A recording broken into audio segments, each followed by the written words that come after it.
So the Soap and Clay Kidlets got these amazing coloring books for Christmas that have this like super detailed work, like so much so that you need like a magnifying glass to really get in there. And I've been having so much fun coloring with them today. So I'm going to keep this reasonably short. So before I tell you what we're doing today, hello, I am Mrs. Soap and Clay. Let's make stuff.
Seriously, coloring books are so therapeutic. Like, since I'm not like at the shop making all of the things, which is normally my therapy, I am coloring instead and having such a good time doing it.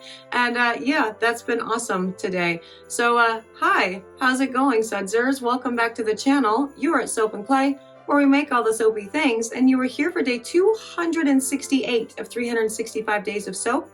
And we are making, well, we're showing multiple ways to swirl soap.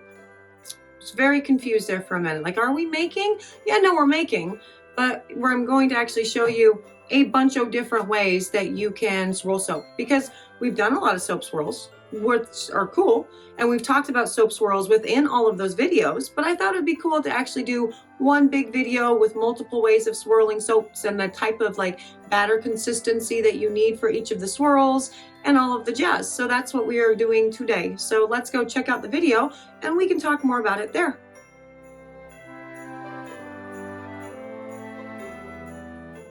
So this video is actually really fun because I am taking, footage from old YouTube videos and old pours and really focusing on the specific techniques. And you would only know that they were old videos and old footage if you'd actually watched all of my videos, and there are 268 of them out there right now, so I don't think many people have done that, except you now know because I told you. So yeah, and in the mold swirl, it is exactly what it sounds like. You take your soap batter in whatever colors you want and essentially pour at a medium height into the mold the colors over the top of each other in whatever kind of haphazard way you want. I tend to do like an S curve and then try to see kind of back and forth, kind of like an S, and then try to overlap the next color. But also, stuff like that exists too. The cool thing about an in the mold swirl, you can take a hanger to it, or you cannot. You can take a skewer to it, or you cannot. It doesn't really matter. Each bar is going to end up with really cool, unique swirls and patterns. They're going to be, the contrast is going to be bigger. The swirls and the delineation between the colors will be more pronounced if you're doing an in the pot swirl. And the biggest tip for an in the pot swirl is you need a nice medium trace batter. If you do thin trace, everything muddies together and it won't be as stark of a difference between, the colors. And if you do a thick trace, well, you're obviously never going to actually get swirls, you're just going to get plops. So if you follow along with the whole idea of, trace, you're going for medium trace for an in the mold swirl. And that's, that's it. It's a very simple thing. Again, you can take a skewer to it, you cannot. You can take a skewer hanger to it, you cannot. But this is what you have, this is an example of what this particular in the mold swirl looks like, and that is beautiful.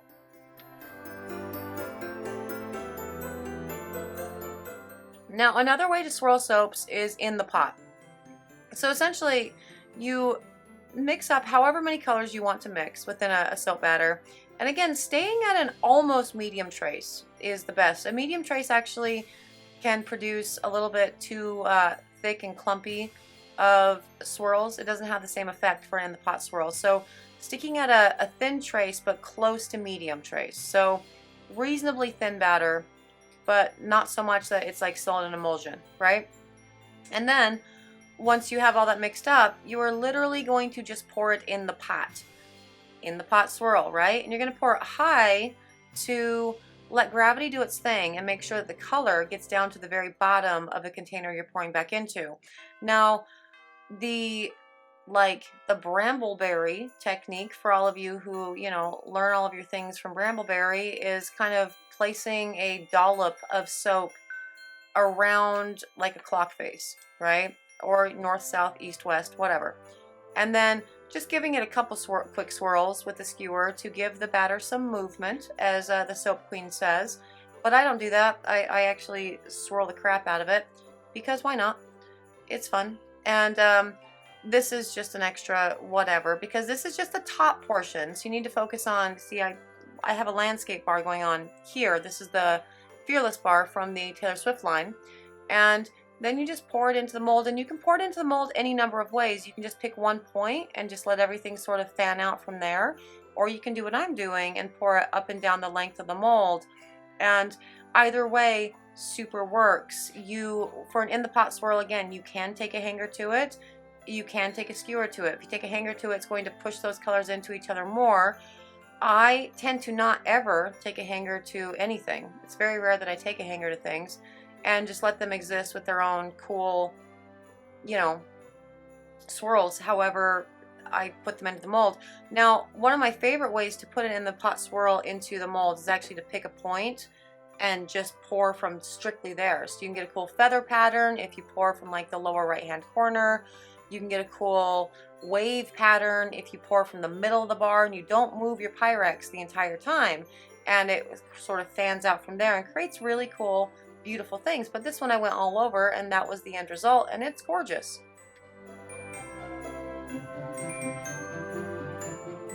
Now, the drop swirl is actually one that you really do need to pay attention to the consistency of your batter.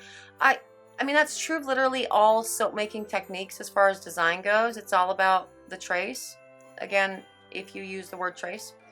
But for this, you need a medium trace to almost heavy trace batter. It needs to be fluid enough to pour easily, but not so thin that it won't actually create essentially like orbs inside the soap. And so this is the batter, this is the fluidity that I think you should always aim for if you're doing a drop swirl. Because again, if it is too thick, the stuff that you're pouring on top, if it is also thick, yeah, it'll plop down into it if you pour it really high and let gravity do its thing.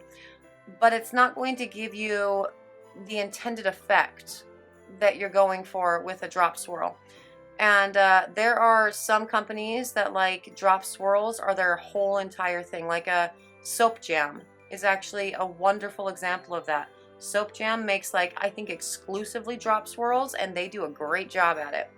And so again, it's all about the texture. Now this is a messy drop swirl, and so I'm not super paying attention to it, but again, it's a medium to almost thick trace batter that I'm pouring reasonably high and then taking further down as I get closer to the end of the pour, to make sure that that the top is also represented in the drop swirl. And if your batter is too thin, it will not achieve the intended drop, and so the sort of half circle inside of the soap. So again, it's all about the trace. It's medium to almost thick trace soap, and that's what you're left with, and it's pretty, for sure.